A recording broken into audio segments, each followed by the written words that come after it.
Okay, good evening to all beings seen and unseen. How's everybody doing tonight? Look at this. We already got some people on board. Skull Bubs. Oh, snap. He's back. All right. Where you been, friend? We taking off for sure. Miss you too, bro. Hey, lots of good things are happening. Lots of good things. Mr. Compton, starting the show off with the let's get the show on the road message. Of course. Love you guys. This is great. So yeah, we'll go ahead and transition in here. This is Sovereign Starseed. Bow.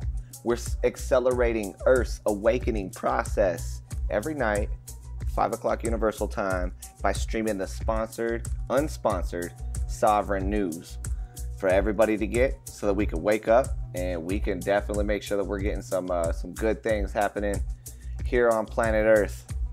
So, all right, what's up? Ray of Sunshine's on board. Thank you so much. Starting to get a full crew tonight. We're gonna get a full dashboard. We're probably gonna navigate pretty far in space, friends. So, Top Gun theme next time. Yo, I think so. I think about that, bro. And I was thinking about that today. I was like, yo, I should do Top Gun theme. But then I was all like, I really just like this chill music that I have, and the Top Gun theme might get me like copywritten for like, it might get me muted every time because it's such a well-known theme. But I like where you're thinking. But yeah, this music's chill, and it's just cool to end up, kind of like transitioning through everything. Yeah, of course, my friend, of course. Turn the music down. Got you guys. Boom. There we go. Yeah. Thank you, everybody that's helping me out with the levels and everything. Much appreciated. I am grateful for that. Super grateful for that. Let's see. Perfect. Excellent. All right. So yeah, as it is, guys, I like to start these streams off just by talking about something that I am grateful for, and I am grateful for medical marijuana pens.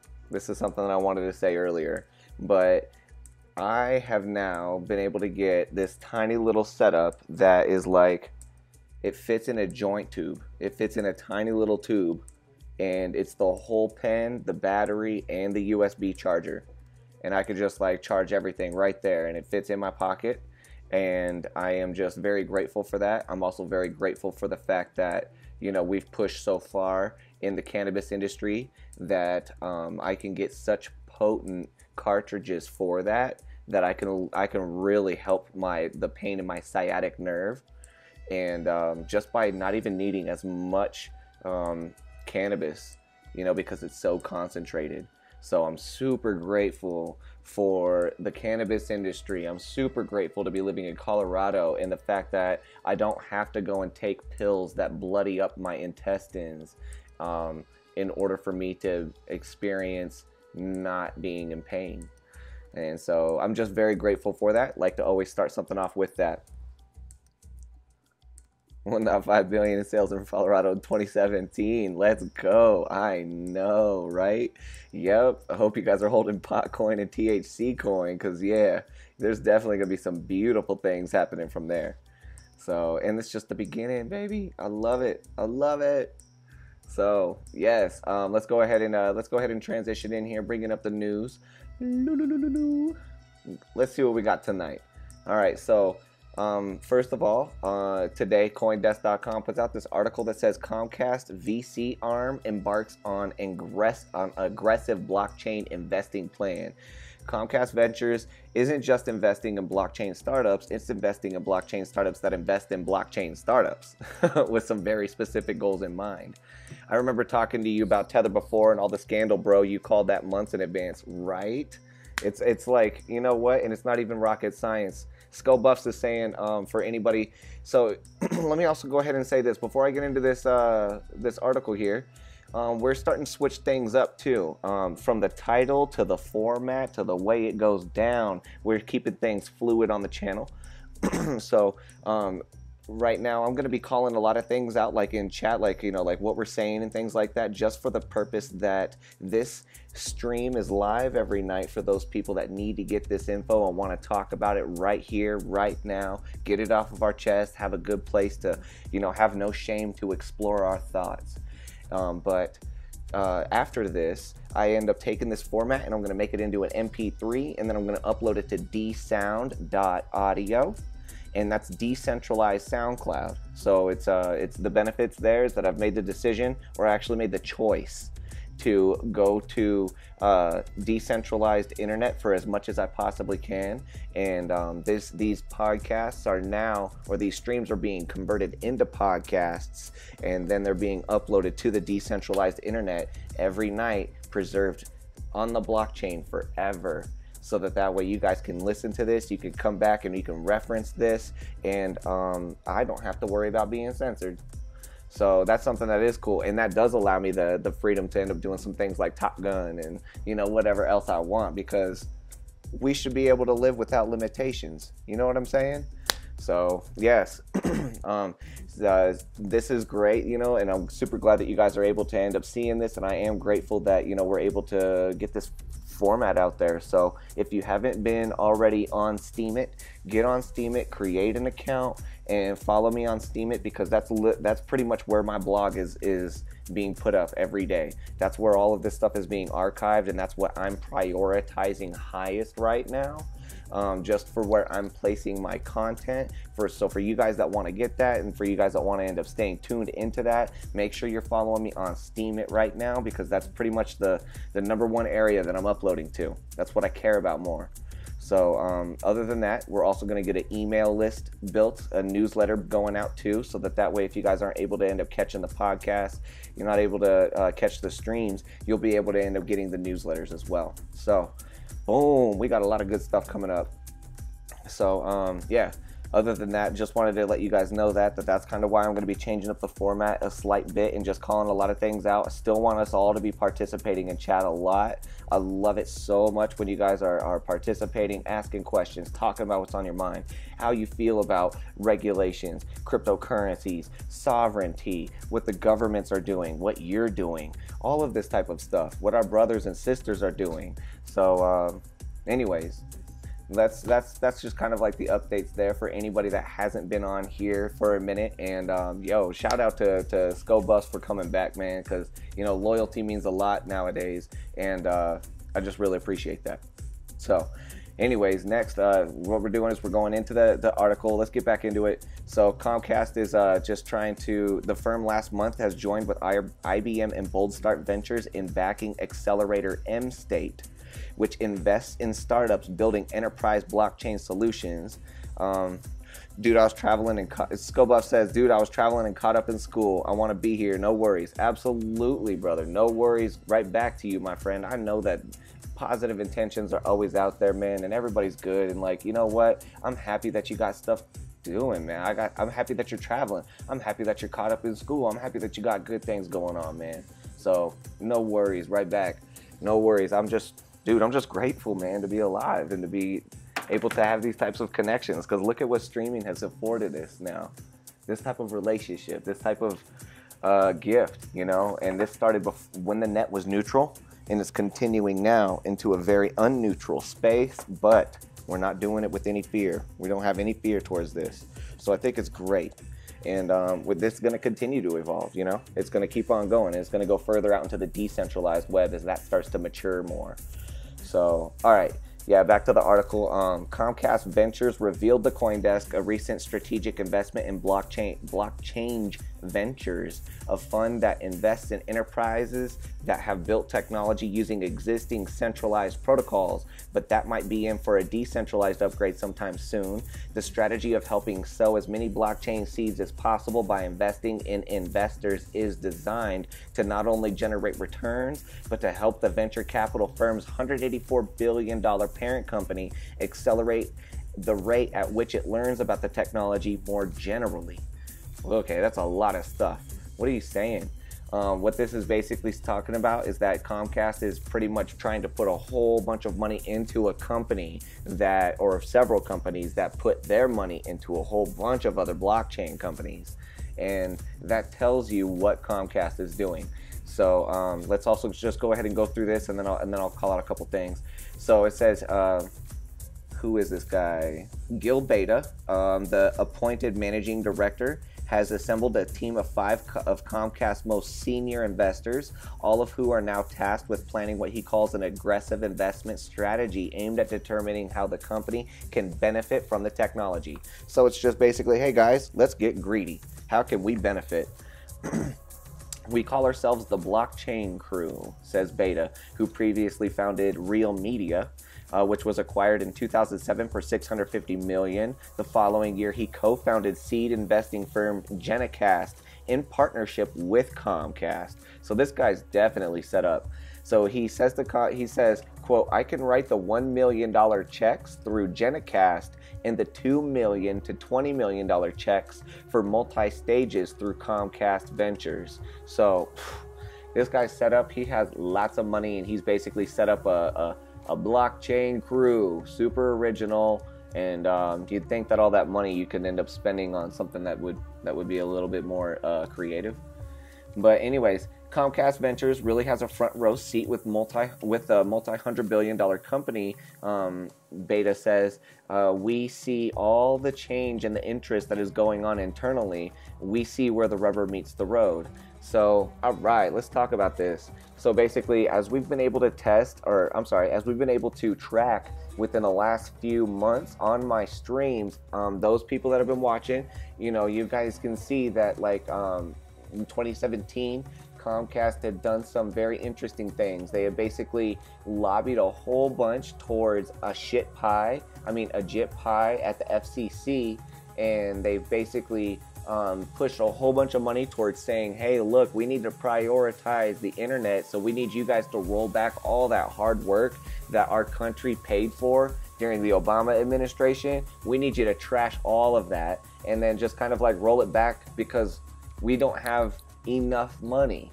I mean, we're already the monopoly, but we don't have enough, so we need more. We can't get enough, baby. And so that's pretty much what Comcast was saying back in 2017. They spent a lot of our money, and they did pay JIT pie and the other people in the FCC enough money to get the hard work that Obama administration had put in there rolled back. And they did it through this very sneaky way of calling it the Restoring Internet Freedom Order. So that's what we're dealing with now, guys. And if my streams are getting crappier, you can thank them for that.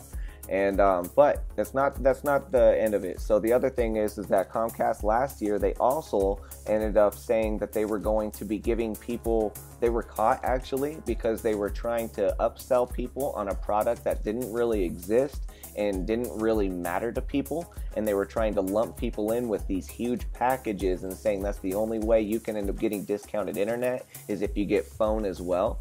And then they were saying that they were going to put all that money into infrastructure upgrades. However, we ended up finding out that a lot of the highest paid people at Comcast were just taking a lot of those funds for themselves.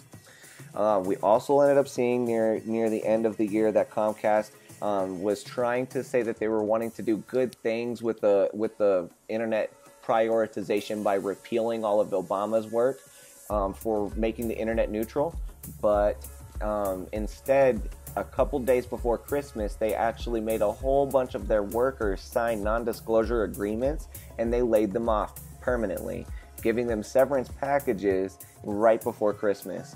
So this is what Comcast has been doing. These are the moves of our internet service providers. And these are the ones that we're giving power to. And now this company that has so much money, and a lot of it's from illicit affairs, they realize that as a company, all they need to do is go to court, pay a small fine, and then they can continue trashing on things going forward.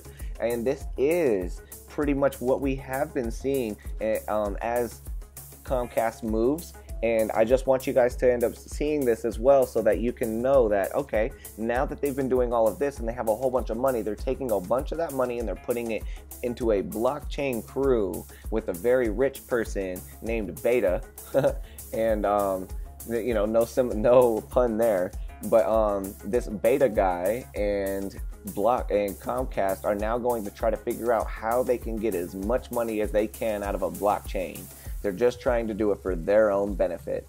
And I just want to remind you guys as well that, you know, you don't have to be Christian. You don't have to read the Bible. I don't. And I know as well that in that book, it talks about how there's one day there's going to be a land of one-eyed giants that will be walking the earth. And whenever I heard that statement, I instantly saw all the logos of it downloaded right into my skull. It said, like, I saw Verizon, I saw AT&T, I saw Google, I saw all these people, Comcast, all these logos in my head. And all those logos were the representatives of one-eyed giants. Because if you were to put Comcast into a body and you were to try to humanize Comcast, which Comcast tries to do often itself, you would see insanity there. You would see an intense amount of greed, an intense amount of lurching power, and you would definitely want to stop that person if it was a person, because you're able to relate and you're able to see a lot easier how we can end up maybe tying that person back for a second and be like, yo, hold on. You got way too much power, bro. You got to kind of calm down. Just chill. Just sit down. Just be humble, my friend. Just be happy with what we're already doing and maybe help the species move forward. That's kind of what we would like. And so because Comcast is not personified in a body or anything like that, it's hard for us to see that. So that's what I'm going to start talking about as well too, guys. Is I'm going to show you guys that Comcast is one of these one-eyed giants. It's a cyclops. What is that eye always looking at? Quarterly profits, okay? It's always trying to look at quarterly profits. And what does that giant need to do in order to satisfy itself? It needs to get more and bigger quarterly profits every single round. It has to make bigger and bigger and bigger and bigger. And that's the way that it works. That's the mechanics. Those are the physics and the alchemy of how that system works. And so because you guys can see that, you can see that at some point it's going to be taking such big bites that it's not really going to be able to swallow it before it needs such a bigger bite to satisfy its appetite. This is what it was talking about and prophesized as we would be in the land of one-eyed giants, family. This is where it was saying that these one-eyed giants that only have their eyes on more money, more profits, more money, more profits. Q2 2018, Q3 2018, gotta remain relevant, gotta remain the top, more. That's exactly the way that it's thinking, okay? And you can see it right here. And for the fam that's gonna listen to the replays later, it's just basically saying, you know, that like it's trying to basically, let me just type in the word benefit. Boom.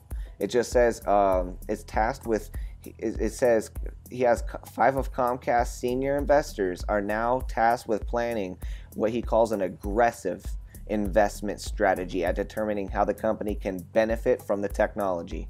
How can we make money? How can we benefit? How can we get more than we already have? So that's it. And I just want you guys to see that. And I also want you guys to know that this is natural. When we set something up like this and we set up a system to always want to crave more with a bigger appetite that can't be satisfied by the same amount, then that's when we will see something inevitably have to fall on its own appetite. There simply will not be enough for it to consume. So that's when you're going to end up seeing a company like that mature. But I also want you guys to remember that Comcast is such a bad record that this is not the first time it's been rebranded. It used to be Adelphia. It used to be all kinds of other companies as well. So if we were to, again, put this back into a human body, it would be one of those guys at school that showed up and created such a crappy and shitty reputation for himself all year round that he couldn't show his face at school again. But then sophomore year, he comes back and actually Johnny is now Tommy. And he has a whole new haircut, whole new style of clothes, whole new way of talking to people. And that's exactly what Adelphia did when it turned into Comcast. Now, Johnny also had another friend during the first year of high school. And that kid's name was like, who cares, man? Jerry, right? Tommy and Jerry. But like, I'm just saying, Jerry, he was like Quest Communications, okay? And Quest was something that, you know, made such a crappy and shitty reputation for himself, he could not show up sophomore year. However, you know, his parents are like, bro, you got to go back to school, man. I'm not going to have an ignorant child living in my house. Right? And so, you know, then he sits there and Jerry has to rebrand himself and call himself Bobby. So now Bobby is now CenturyLink. Okay, so I want you guys to remember that this is what happens with companies, and we don't let our friends get away with this type of stuff. Would you let, you know, Bobby show up sophomore year, first day of school, if you're awake, if you're aware, and if you're sovereign, right? Would you let him show up the first day, sophomore year, with this new style, these new shoes, all this other stuff, trying to talk all different and say that his name is different, and somebody goes, yo, you kind of look like Tommy though, or you kind of look like Jerry from last year. I'm getting my names mixed up, but whatever, you get me. You kind of look like Jerry from last year, bro. And he's all like, no, I ain't. I don't know who you're talking about. Like, yo, my name's Bobby. Like, I'm new here. Like, I don't know any of you guys. But you recognize that guy. Would you let that fly? Would you let your friends totally create a complete alter persona for themselves, so much so that you didn't really end up knowing the former self of what that was? Would you let your friends do that? Get away with it? Still hang out with them? Give them dabs like, yo, what's up, bro? Like, I like the Bobby, man. Who is Bobby? Yo, this is cool. Tell me about you, bro. Where do you come from? Even though you kind of know in the background this kid is actually an imposter from last year? Would you do that? If you would, I would ask you to end up checking your mentality for a second. That's all I'm saying. But like, I'm just trying to show you guys that if we allowed Adelphia to have such a bad reputation that they have rebranded themselves to become Comcast and keep that same reputation going, but it's just a new name, why are we allowing that to happen? Fucking Jerry, right? I know, right? But he always does this, bro, like every year. But like, yes, like, that's what I'm trying to say, y'all, is that like, would you let Quest go ahead and have such a crappy reputation that they end up rebranding themselves to CenturyLink, completely different, just put new stickers on the same trucks and then drive around and try to service the same lines and not say anything about it? Well, then you're really asleep. You're really trying to even close your mind off to the truth, because it's hard to not see that, especially if you had internet before. I'm just trying to say this, guys, and trying to show it to you so that you can see that why are we allowing these types of companies to control us and get away with this bad behavior when we wouldn't allow our friends to get away with the same crap. We wouldn't allow our friends to get away with 1/10 of the crap. All right? And I think that's kind of the problem, is that these people, these companies aren't personified as people enough. And that's why they're allowed to just take a little slap on the wrist, pay a fine, and then go clean up all the oil in the ocean. That's it. But then they still keep on going ahead and chugging oil across the ocean. BP is who I'm looking at. You know what I'm saying? They're just sitting there, and all you got to do is pay a fine, and you can keep on going and doing the crap that you were doing before. That's what I'm trying to get at, fam. If we don't allow our friends to do that, why do we allow these companies to do it? Why do we pay these companies to do it? Why do we end up allowing ourselves to say, oh, it's the only option out there, so I don't know what to do, there's nothing else? Don't just let that be. Make an option. Create alternatives. It's free for us to do it. It really is. But if we don't, then we're just basically saying, yeah, that's cool, Comcast. That's cool, Jerry. I like this new way of doing it. Even though you're still screwing people over in a sophomore year. Next in the news, Coindesk.com puts out this article today that says fans build controversial ICO around Chinese pop band. Self-proclaimed fans of a popular Chinese boy band have built an initial coin offering around their idols amid controversy over the project's legitimacy. At the heart of the project is a well-known homegrown pop band named the Fighting Boys, or TF Boys, formed by 3 teens, Carrie Wang, Roy Wang, and Jackson Yi. And if I mispronounce any of this during these streams, no disrespect is meant. Notably, last year, Roy Wang was featured by Time as one of the 30 most influential teens of 2017. Amid the band's overwhelming popularity in China, an unnamed group of fans have just launched an ICO to raise funds, supposedly aimed to build a blockchain ecosystem around the teen trio. The project is notable not only because it sets out on a mission to disrupt the dynamics between celebrities and fans using blockchain technology, but also since it is launched after China officially banned ICOs in September of last year. So while the ICO organizers state on their website that the project excludes residents from China, it has yet to physically bar IP addresses from inside the country. So there's a token. It's going to be called TFBC, and it will eventually be used for purchasing albums and concert tickets, as well as offline meetups with the teen idols. Ultimately, it aims to facilitate a blockchain ecosystem around the band and maintained by the fans themselves. So this is pretty fascinating. Why am I talking about this? Is because, guys, this is just showing you that there's new ways of doing this. And these guys, first of all, the fans around this boy band and doing this in China, you guys get a thumbs up from Sovereign Starseed tonight. Why? Because your country is banning this technology right now. You're at the risk of prosecution. You're at the risk of distress, duress, and enforcement in some way, and yet you're still doing it. That's why I give you a thumbs up. Thank you so much for not being afraid. Thank you so much for not living in the fear vibration here. And you know, whether or not I care about Chinese pop bands or not, I just like what is happening here. And I definitely expect and want to see other bands, not just bands, but all kinds of things to start to do this type of stuff in the future.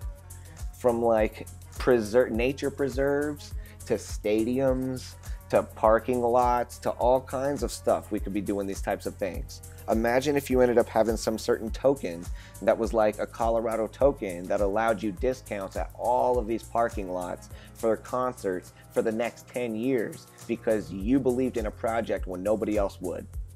That's beautiful. And that's also why we should not allow regulations to get in here. Because I can talk about that type of thing and I can launch that type of thing within 48 hours, 72 hours, and you guys could be investing in that type of thing. All knowing, you know, okay, we could lose our money. Yeah, and I'm not going to go whining to a centralized authority that I need to get my money back because I couldn't make my own decision for myself, my own choice for myself. I'm really trying to learn how to end up replacing decision with choice because it's a lot more, allows a lot more breathing room, okay? Yeah, dude, headlines, Red Rocks every year, exactly. Grammatic had an ICO. See, that's beautiful. You know what I'm saying? Like, that is so cool. Yeah, Grammatic is beautiful. Grammatic is a Colorado-based artist for anybody that doesn't know. And, you know, he's a DJ making awesome electronic music. And, you know, having an ICO is amazing. Now, think about this. Think about if Grammatic would try to launch an ICO maybe next year. There's going to be so many regulations, so many taxes, so many things that do you think that that dude is going to want to take all this time out of making music to learn all those rules? No. So that's why it's beautiful that you and I are able to talk about how he had already had an ICO during the Wild West of cryptocurrency is what it's going to be called. During the Wild West days when we didn't have regulation, when things were free and things were thriving and innovation was just popping. Bow, boom, bang. Oh, love it. Get it. Don't want this place to stop. But like, yeah, now that the regulation's coming in, it's hard. It's hard to see this type of stuff happening. You know, there's not going to be very many more Ethereum blockchains and competitions like that happening because now in Russia, you have to have 1 million rubles backing you before you can even talk about an ICO. So do you think if Grammatic was a Russian artist and wanted to do the same thing, he could do it? No. He'd have to have 1 million rubles just to promise his people that he'd be able to pay back his Grammatic tokens to. That's crap, dude. And it's because somebody else wants to inflict the rules on his ICO. That's what I'm trying to tell y'all, man. Like, why are we letting other people give us the rules to what we're trying to do? Okay? Anyways, next, BitcoinMagazine.com puts out this article today on February 13th saying Space Decentral, using blockchain tech to democratize space.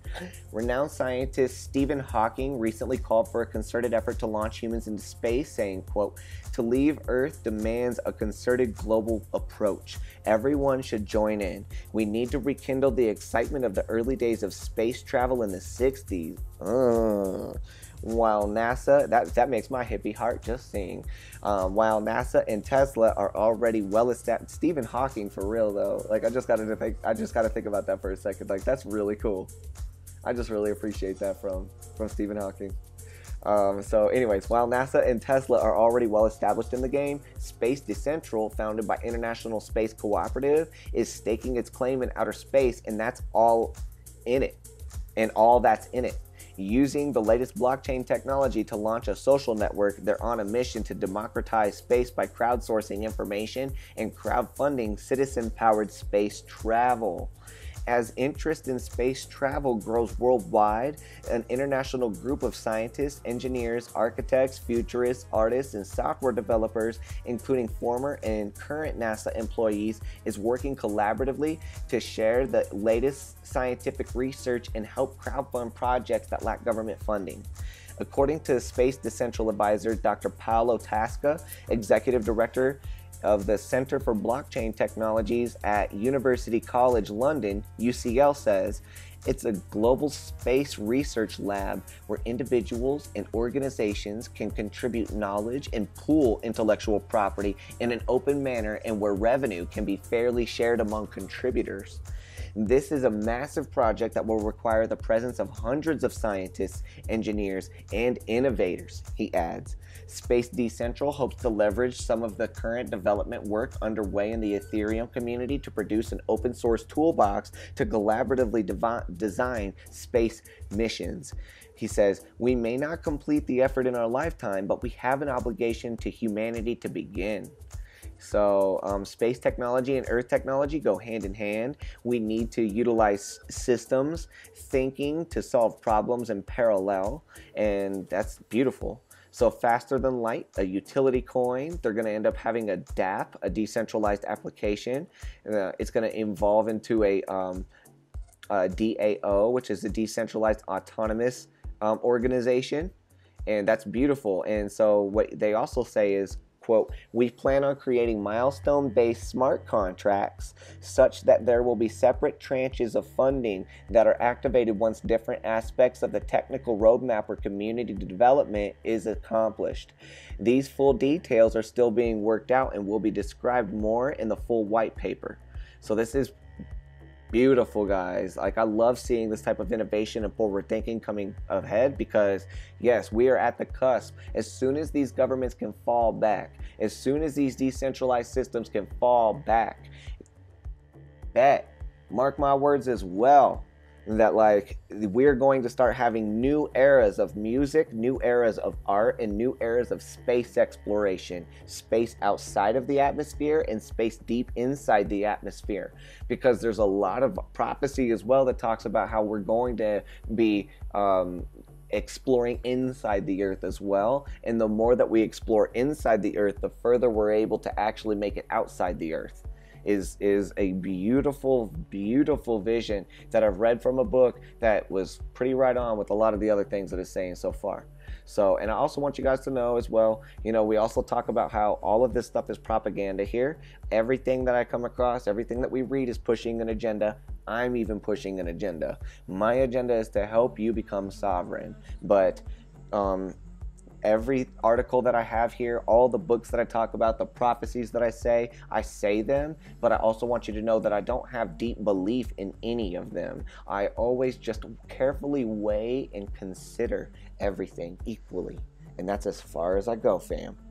So that's a good way of making sure that we stay balanced and we don't get too attached to any one idea, because all these things it's just dust in the wind. You know what I'm saying? So anyways, next, Coindesk.com puts out this article today that says, regulate Bitcoin, not the European Central Bank's responsibility, says Mario Draghi. Mario Draghi, the president of the European Central Bank, has said it's not his institution's job to regulate cryptocurrencies.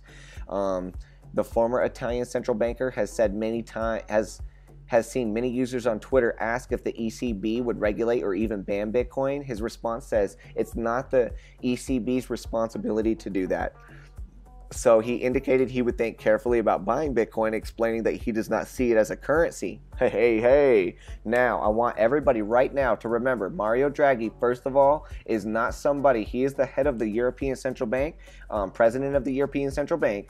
He is not somebody that thinks that Bitcoin is a currency. So now, I want you guys to think sovereignly. Take some time to yourself and think about this. How is the dude that's the president of the European Central Bank not going to see this as a cryptocurrency, but everybody that's meeting up at the G20 summit and everybody else that is talking about the head of the Federal Reserve, or I'm sorry, the head of Russia and the head of central banks on all kinds of other areas, they are totally seeing it as a security. They're totally seeing it as a currency. And so how is that going to work out when now we have head bankers now having different type of thoughts on this, making it public that they don't agree on exactly what cryptocurrency is? It's not even a currency. That's still not doing it justice.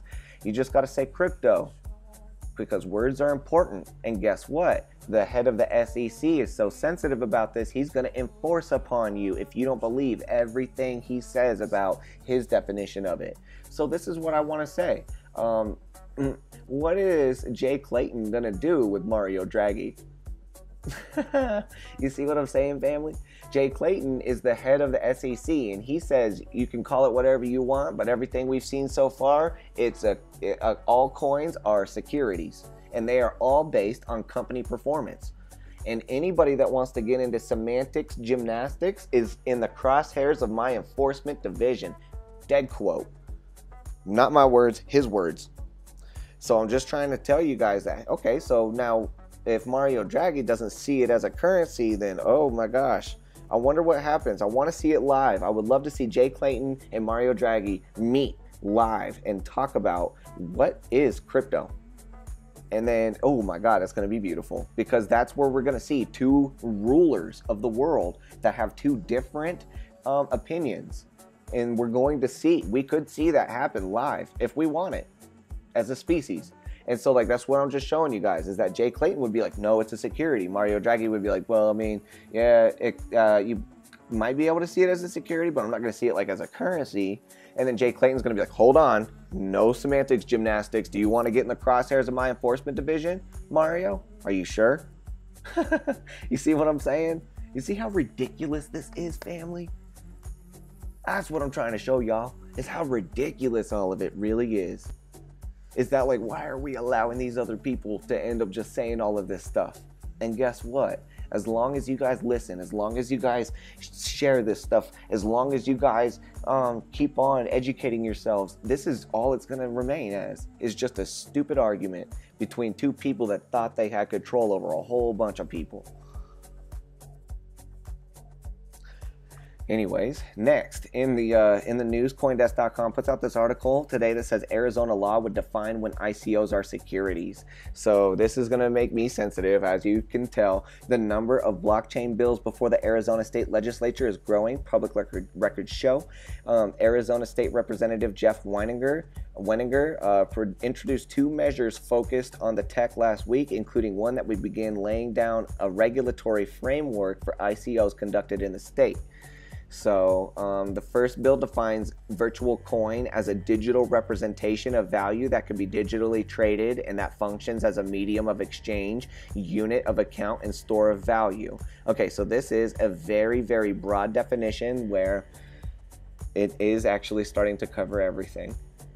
So what I will tell you guys is that even though we're going to see definitions that are going to try to cover everything, I'm still not going to allow somebody else to define what I want to value.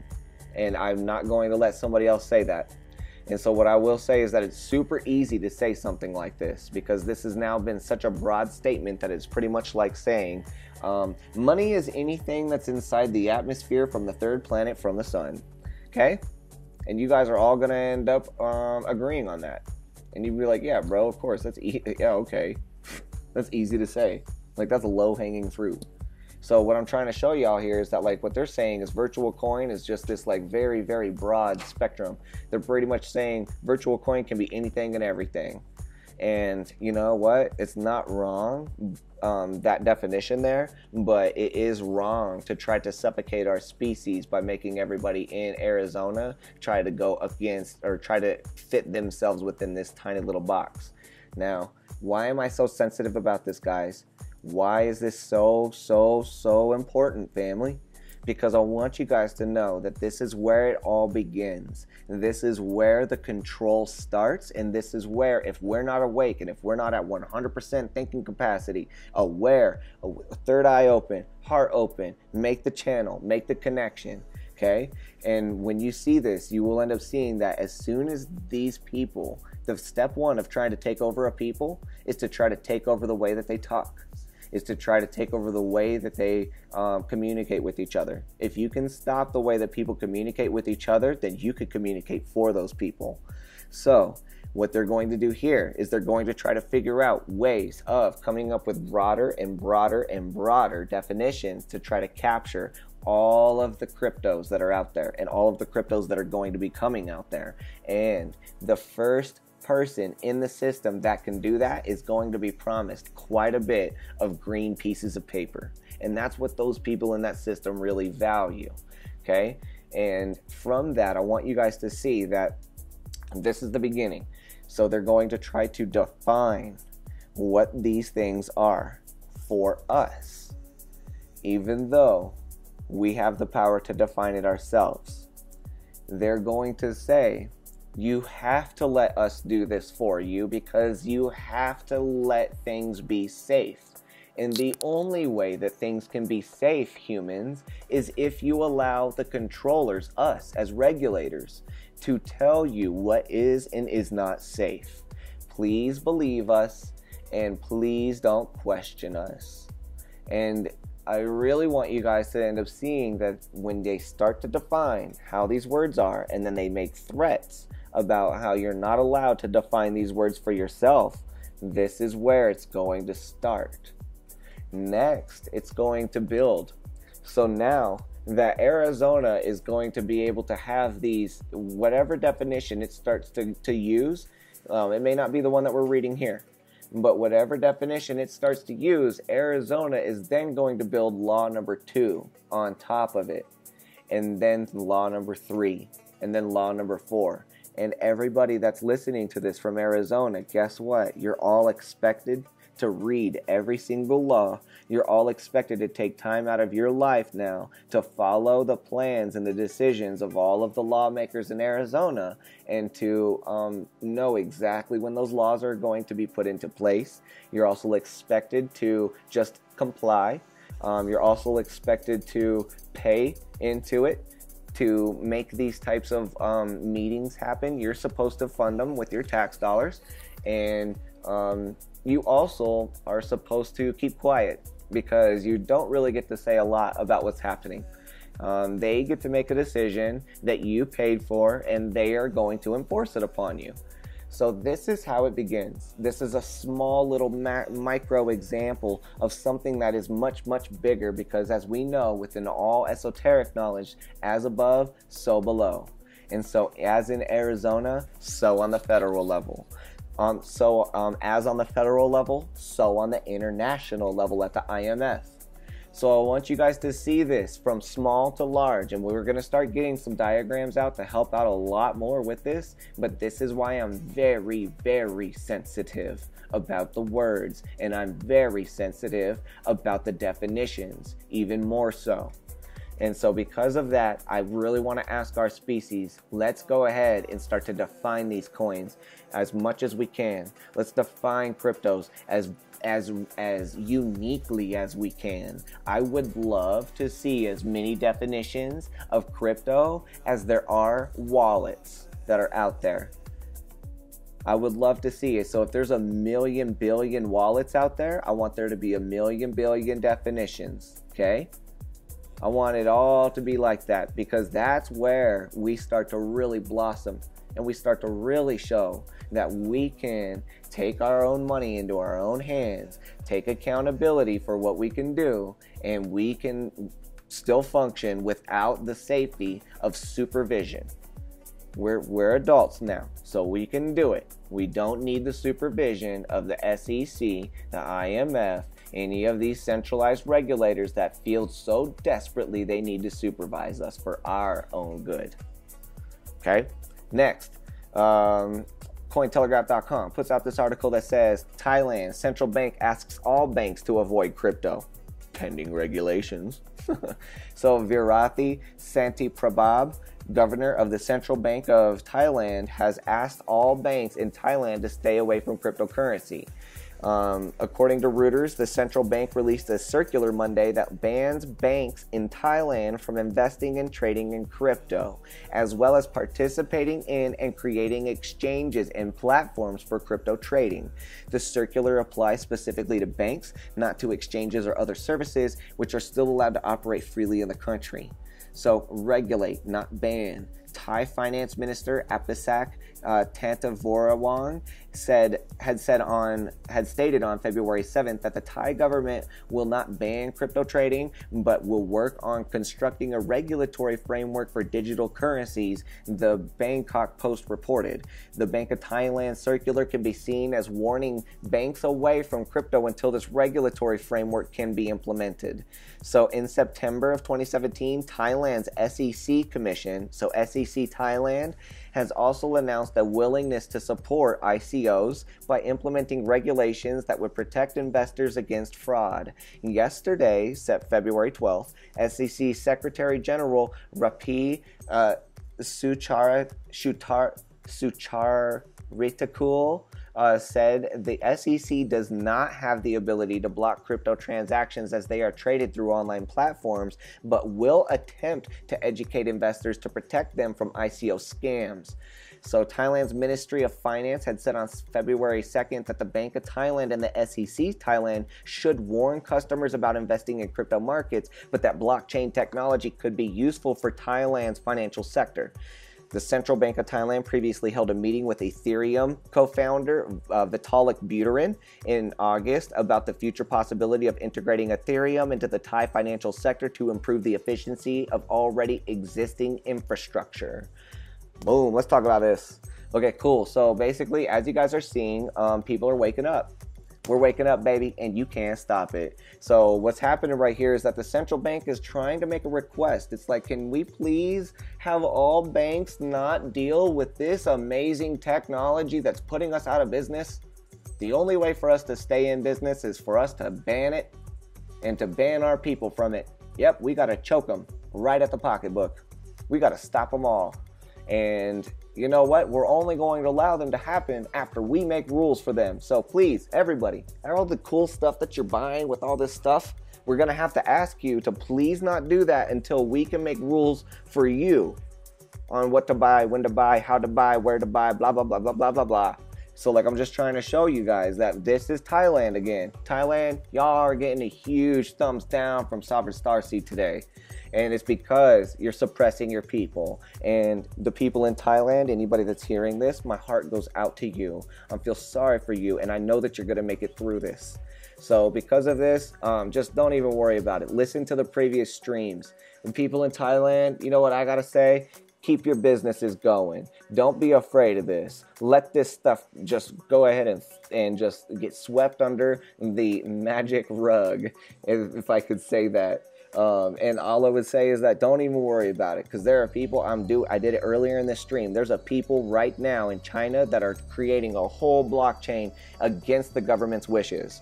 So you know what? It's actually the correct way of operating for once. It's the people's wishes. It's the will of the people. Finally starting to end up making themselves known. Even though the government is saying, nah, please, no, don't. We're telling you no. It's not safe. Please. People are like, I know, you can say please, I get it, but I'm not gonna do it. I'm not doing it, bro. It's too bad. You're telling me please no, don't use crypto, but then I gotta go to the bank and the bank is only open on these hours, and then I can only use this amount, and then I can only do this, and then you're gonna ask me all these questions about that, and then you're gonna wanna know all of this, and then you're gonna track all of that. That's what you want me to do instead?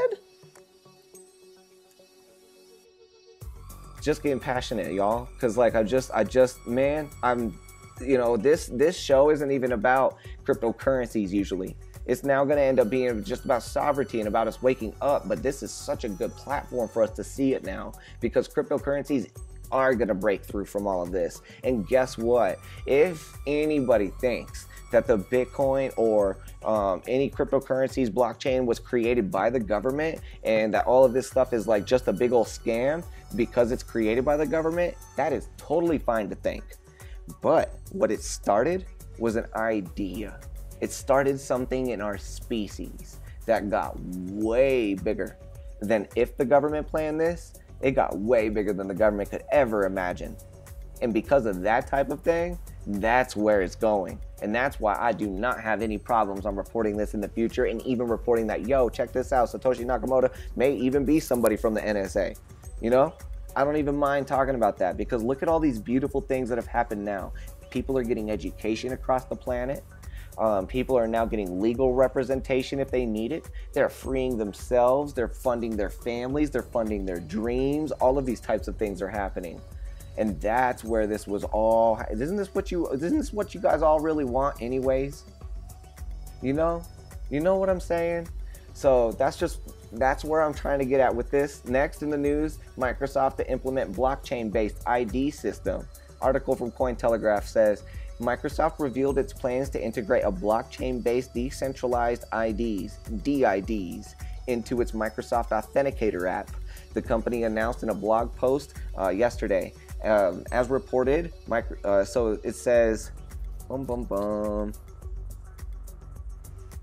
Microsoft says some public blockchains, Bitcoin, Ethereum, Litecoin, to name a few, provide a solid foundation for routing DIDs, recording DPKI operations, and anchoring at attestations. So what is all of this? So basically, DIDs are going to be decentralized IDs, and Microsoft wants to go ahead and try to make an ID system that's based on a blockchain. Now, we've talked about this in the past, and Microsoft is like the, 5,000th person to think of this idea. So I don't want the credit to go to Microsoft, but there are already many awesome ICOs and projects that have been started, and some of them already coming to close to fruition and already operating actually, where these types of things are in existence. And thank goodness this happened before the regulations. So next, Bitcoinist.com puts out this article today that says ParkGENE is one step closer to becoming the Airbnb of parking. Walton Chain, Scobuff says in chat. Yeah, exactly. See, that's not the first. A lot of these ideas that I'm going to be reading about now are just like the big companies now trying to say, yes, we're going to do something amazing with this. And they're only doing it now because they're starting to see the government isn't going to totally try to stomp it out. So they're not sovereign at all. They're just waiting for somebody else to say what's up. Anyways, Bitcoinist.com is putting out this article about ParkGENE. It says the world's first shared mobility platform blows past its sales targets during the first 2 weeks of its ICO, with 60 million tokens sold during the first 2 weeks. And it's becoming the household name of shared parking services. As anyone who drives in large cities knows well, finding parking is oftentimes not just a nightmare, but in most cases prohibitively expensive as well. ParkGENE, the first parking booking service on the blockchain, plans to put an end to driver parking woes with their groundbreaking peer-to-peer parking platform. So it wants to be the Airbnb of the parking industry. And if, let's see, let's see, let's just go ahead and watch this video. 2 minutes. We got it. We could do that. Finding a parking spot in big cities is a huge problem. Drivers spend an average of 30 minutes every day to park, causing congestion, air pollution, and stress. This amounts to 1 year from their lives.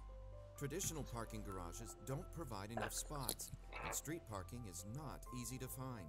Not to mention the high costs, parking tickets, car damages, stress, loss of time, and reduced productivity. With more than 1.3 billion cars globally and the automotive industry progressing to autonomous driving cars, the parking industry is aimed to explode. Real estate values in cities make new parking development more difficult and more expensive. We're still in the dark ages of the parking industry.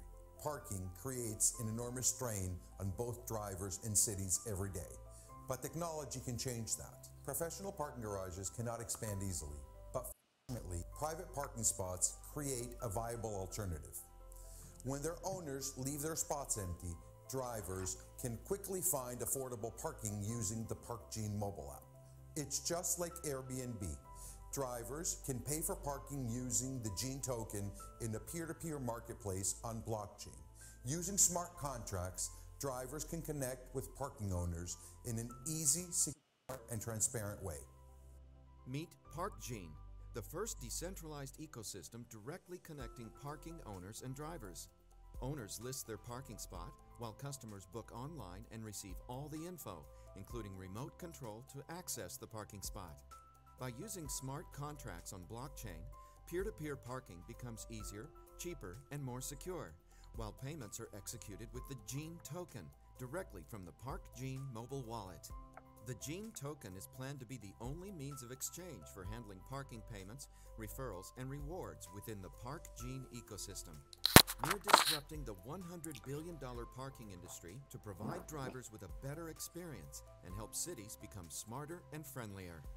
We're establishing the GENE token as the means of payment for the automotive industry to pay for numerous goods and services. Our motto derives from our vision, and ultimately it is to make parking twice as easy and 10 times as cheap. Support the future and participate in our token sale starting on January 15th, 2018. Yeah, so that's pretty cool. So as you guys can see, you know, the parking industry is huge. There's a lot of money in that. And yeah, you know, like that's something that I think is going to end up being huge. So there have already been a couple of apps that have been out that have been trying to accomplish this same thing, where they wanted to kind of like rent parking spaces, but it always ends up falling right, it clashes with some city regulations is usually what it always comes down to.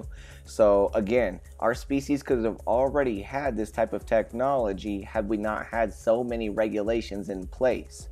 And so ParkGENE is definitely just another way of trying to figure out how we can still accept all of the regulations that we have, but still get something like you know, rented parking spaces in every city.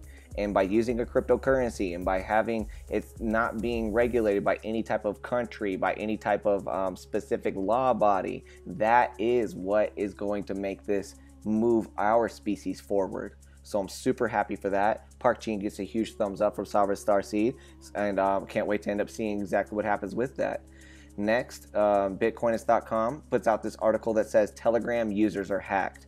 Computers used to mine Monero and Zcash. Popular privacy-focused instant messaging application Telegram has suffered a bit of a setback as hackers have been secretly able to utilize unsuspecting users' computers to mine Monero and Zcash. So attackers used a hidden Unicode character in the file name that reversed the order of the characters, thus renaming the file itself. As a result, users downloaded hidden malware which was then installed on their computers. Kaspersky Lab reported the vulnerability to Telegram, and at the time of publication, the zero-day flaw has not since been observed in Messenger's products. So more bad news is that Telegram aims to create mainstream payment systems on their platform, but many big-time investors have already passed up the opportunity to help the messaging company reach their $2 billion target, citing a lack of deep technical expertise in regards to blockchain technology. Now, you can almost certainly add that to a lack of trust. You can also add a lack of trust to that list, though Telegram has apparently remedied the situation, claiming to be anonymous and secure while unknowingly allowing hackers to access computers for mining and malicious intent should put a bad taste in more investors' mouths. So what I would say with this is that it is sad, you know, for Telegram. I use Telegram. I support Telegram as well. And it's open source, and it means that it's something that, you know, anybody can download and help the code out with, and they do it on a volunteer basis. So because of this, I would just say that let's start to put our focus more into some of our open source projects so that these types of things don't happen so much. But, you know, I've already detailed it multiple times on the streams about exactly what the best ways to protect yourself from this are, as well as just some tips on how to find out and how to confirm if you are being mined against. So, you know, this is happening all the time, but, you know, it's just something that's part of the space. You guys, there are going to be a lot of people in the future that are going to try to tell us that, oh my gosh, do you see how all these hacks are coming out with cryptocurrencies? Do you see how we need regulation? Do you see how we need rules? This is why we need people to stop this terrorism. We need people to stop this money laundering. We need people to stop this tax aversion, this tax evasion, and all that stuff. But I want you guys to know as well that this is just the result of a space that doesn't have a lot of censorship on it, okay?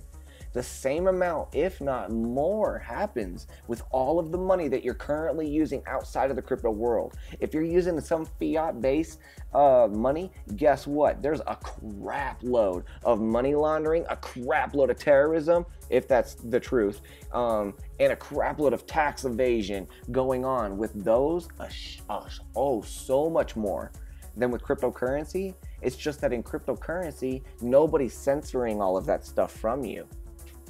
But with all of these other currencies, our governments are censoring most of that news so that way you have the image that it's safe and you have the confidence in wanting to use it more, just because you don't hear about it as much for our own protection, right? But this is what happens when we get into a free space. We start to hear all of the news, the good and the bad. And hey, there's a lot of bad news. There's also a lot of good news. It's okay though. We are sovereign. We navigate through this, making our own choices. So with that, next, just want to talk about CoinDesk.com puts out this article today saying Salon offers readers choice between ads and mining Monero. Digital media publication Salon is offering its visitors an alternative to traditional online ads, allowing the site to use their computer processing power to mine cryptocurrency. In order to provide free content, Salon primarily depended on advertisements to run its servers, the company explained in a blog post published on Monday. However, digital ads are insufficient to fully pay for most media outlets. The site noted that ad revenue fell $40 billion from 1999 to 2010, and Salon in particular has decided to offer users a new option to pay for content. Salon will profit by selling, quote, a small percentage of users' spare processing power to contribute to the advancement of technological discovery, evolution, and innovation, the company explained. While they don't come out and say it directly, the site, according to The Verge, is using the open source CoinHive software in order to mine the cryptocurrency Monero.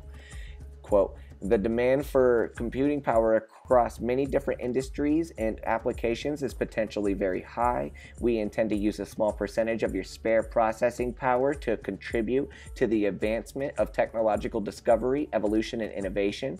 For our beta program, we'll start by applying your processing power to help support the evolution and growth of blockchain technology and cryptocurrencies. Skullbus asks Sav, next time you're in Boulder, let's grab a beer. Of course, my friend. Yes. So yeah, you know, we probably will. Yeah, you know, we're going to do that. We're also going to end up, you know, maybe rolling one. That'll be fresh too.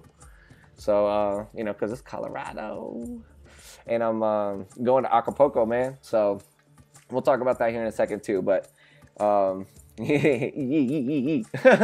we automatically, they say, quote, we automatically detect your current processing usage and assign a portion of what you're not using to this process. Should you begin a process that requires more of your computer's resources, we automatically reduce the amount we are using for calculations. CoinHive is one of the most used browser-based mining programs, as previously reported by Sovereign, Starseed, and CoinDesk. The service offers a JavaScript-based application which website owners can embed on their sites. So check this out. First of all, Salon magazine, Salon, you guys get huge thumbs up from Sovereign Starseed today. And the reason why is because I am very grateful to see and just happy now to see that you are flipping the game on the software. You're actually using CoinHive software for what it's meant for. I love it. So CoinHive, guys, it's a software that's out there, and it's very controversial because in the other attacks that we're seeing with all of the mining that's happening, it's always been used for malicious intent. And it's basically been used just to end up unknowingly let people know, or I'm sorry, unknowingly mine Monero from people's computers. There's a whole bunch of UK sites that are having it happen. YouTube had it happen. A whole bunch of just everywhere. It's happening all over. We're finding it everywhere. And the beautiful part about this is that CoinHive is an open source software, which I was just saying. It's open to the world. Anybody that has any programming knowledge, my programmers out there, get on this CoinHive software, man. And take a look at this. So like basically what it is it's just a software, and it's neutral in itself. It's just a tool, okay? And so that software, it's a piece of code that you embed in your website, and whenever people are visiting that page, what that does is it starts to mine the people's computing power from their computers, and it gives the website owner a tiny piece of Monero. Now, on one computer, this isn't very much, but imagine if you had a very popular, high-profiled website such as maybe, I don't know, YouTube, the second biggest search engine in the world, had this code infecting its website, and within like even an hour, there could have been so much money mined through Monero. There could have been so much Monero mined through YouTube that you know, these people, who knows who would have done it. Like, they could have definitely made off for years and several lifetimes worth of Monero just by infecting YouTube ads for even an hour. So here's what's cool, is that tools are just what they are. It's up to us to imbue them with the goodness or the badness. And depending on what we have inside of us, it depends on what we're going to imbue that object with. Now, Salon has a lot of goodness inside of them, and what they're doing is they're taking the same software that these other people are using to maliciously hurt people, and they're giving a disclosure on their website saying, hey, guess what? You could either continue to take the same shitty ads that we've been giving you this whole time, and it'll flicker in your face for crap that you don't need, or you could just let us go ahead and mine your CPU power while you're using our website, and that will help you pay for your own subscription. Wow. I think that's fascinating. And it's just a little button there that says click here for this or click there for that. Now that is a good use of the same software that's been used for malicious intent. So this is where I want you guys to see that we have the power to end up using this for whatever we want. You can use CoinHive for something good. You can use CoinHive for something bad. And now we have a case study in our bags, in our sovereign minds, to remember that Salon is actually using this currency for good. It's doing it to try to sustain its own business model, and it's letting its users dictate whether they want ads or to want to help give it cryptocurrency, and its users get to make that sovereign decision, that sovereign choice. So, yo, isn't that beautiful? And I love that. And to also end on a good note, Bitcoinist.com puts out this article today that says, sweet Ambrosia. So who's my coffee drinkers? Post something up in chat. If you think about coffee every day, if you think about coffee 5 times a day, let's get some emojis out there. Is anybody watching that likes coffee? Throw something up. Give me some smiley faces. Let me know. The amount of smiley faces you give me shows me the amount of coffee that you drink. If you drink none, then that's okay. Do you know me or what? Ray of Sunshine says, do you know me or what? Let's see. How much coffee do you drink, Ray of Sunshine? There's going to be some really cool information here. As you're posting that up, let's go ahead and get into it. Bitcoinist.com puts out this article today that says, crypto equals coffee. Scobubs, all right. So customers in Dublin can, okay, Sweet Ambrosia, Dublin Cafe sells coffee for cryptocurrency. Ooh, ooh. So customers in Dublin can now pay for their morning coffees or afternoon snacks in cryptocurrency at the newly opened Crypto Cafe in Angier Street. Coffee, cakes, and crypto, baby. Started by Nash Basil, the Crypto Cafe aims not only to be a place where customers can conveniently pay with cryptocurrency, but also a central hub for crypto enthusiasts looking to socialize and talk shop over coffee and cakes. The cafe features a screen displaying live cryptocurrency prices and plays host to local cryptocurrency gatherings. Currently, Basil's Cafe only accepts Litecoin and Ethereum payments, citing high transaction fees for the exclusion of Bitcoin payments. Customers can easily scan the cafe's QR code at the register and send their preferred cryptocurrency directly from their private wallets, though Basil admits that the vast majority of his customers thus far have opted to pay with cash. Basil encourages virtual currency users to hold their coins and opt for cash payments when the market is down, explaining that it's better to buy coffee with crypto when at a profit. He says, when you're winning on cryptocurrency investments, you're spending, as the coffee might be less than $1 at the time. But if you're losing 50%, the coffee might cost you €6. Oh, now all of my friends that know and love coffee can now see that if you can end up paying with cryptocurrency, now you can actually get your coffee for even cheaper if you know what to pay with on what day. Whoa, I know some people out there that coffee is like blood to them. And so because of that, that is some great news. And I wanted to show you guys that. So this is really fascinating, you guys. It says it definitely will be a standard currency. It's gotten too big already to ignore. Basil also owns Jerusalem, a restaurant on Camden Street in Dublin. However, the restaurant does not take payments of virtual currencies. It's following in the footsteps of other cryptocurrency focused cafes, including ones in Singapore and Prague. So Scobuff's super happy, right? I love those emojis, bro. It says, Ray of Sunshine says, this is my kind of cafe. So I love that, guys, and I just wanted to show you guys this so that way you guys can see, that things are happening. No matter what, it's happening.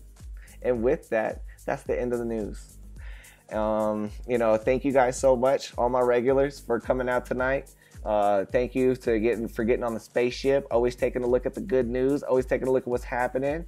Ray of Sunshine says, thank you, you're welcome. I appreciate you, you're welcome. And thank you, Scobuffs. Yo, bro, don't worry about it. Like, I'm definitely going to be hitting you up once I end up coming up to Boulder next time. We're going to be hanging out, man. Maybe we can even do a stream together. How's that? So anyways, just really appreciate all of you guys. This is Sovereign Starseed, coming with this Sovereign news every night. It's unsponsored. Nobody pays me for this, and I think that's one of the greatest benefits to it.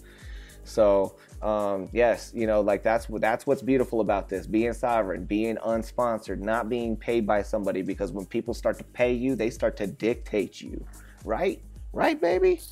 It don't matter. And you know what? What I'm trying to say is that, you can definitely be getting paid by people, but do it when you want to. Do it on your terms. And also do it when people want to pay you. So this is kind of like where our beautiful services are going to start to come out. So, yeah. I thank you guys for this. I'm going to get some sleep now. Next, I'm going to be waking up. My next stream, you guys might see it coming from outside the U.S. Oh my gosh. Why? Because now I got to get some sleep because I got to wake up in a little while, and I'm going to be getting on a plane, and I'm going to Acapulco, Mexico for the Anarchapulco conference. So this is going to be super exciting. So happy to have this stream already set up. So happy to have these casts going down like this. And so be excited for that tomorrow. If I don't get it out, make sure you guys are following me on Twitter, because I will end up posting up a message if I got service. It's going to be hard for me to not have that, but I will at least post out on Twitter if there's some technical difficulties or whatever. And yeah, be ready for it. Everybody that's checking out these streams, if you like this at all, help the kid out. Spread this message. Spread these streams, baby. Get your friends to get up on the streams later on. You know, Skull Buffs already knows about all this type of stuff, so I thank you and honor that. So I appreciate it. And bro, he says, dude, would be honored, and it would be honored as well to end up hanging out with you guys, the regulars, because I know that I'm doing this to get people of a like mind together. And if you're obviously coming back to these channels, you got a like mind, and you got a mind that I'd like to like and get around. You know what I'm saying? So anyways, you guys, super grateful right now for this opportunity. And tomorrow night, I'll probably be streaming from Acapulco. If you know of any ICOs that you're not able to research while in the US, please write those down, send them to me. Permacast, if you're out there, send me a message. Send me a message on the people that you wanted me to say what's up to, because I didn't get that the other night and I want to. If any of you guys know anybody that's going to the Acapulco conference and you want to see them on stream, you want me to say what's up, give me their names, man. I want to meet some people. Let's all get together. Other than that, you guys, like, I'm just very, very grateful again for the opportunity, and all of you. I'm grateful to be alive right now. I'm grateful to have this stream. And the final thing is that after this, I'm going to convert this to an audio, so that way, if you missed out from the beginning or anything like that, follow me on Steemit. You can get to my profile from my website, sovereignstarseed.com, and follow me on there, because then you're going to see on my blog in a little while it's going to be uploaded. That's the last thing I'm going to do before I hit the sack. And I'm going to try to upload this podcast. It's going to turn it into a podcast, upload it to the decentralized internet, and then boom. So anybody that wants to hear this, anybody that wants to share this with their friends, anybody that likes my perspective, anybody that doesn't want to explain my perspective or explain their own perspective, but they agree with mine, yo, share my streams. That's only going to help. These types of things are going to help, my friends. Follow me on Steemit. You'll be seeing where I'm going to be uploading all the time and where my priorities are. Other than that, guys, make sure you take care of each other. Make sure that you start to make rules for yourselves, or else somebody else is going to make rules for you, baby. So, other than that, this is Sovereign Starseed saying good night to all beings, seen and unseen. See you tomorrow night.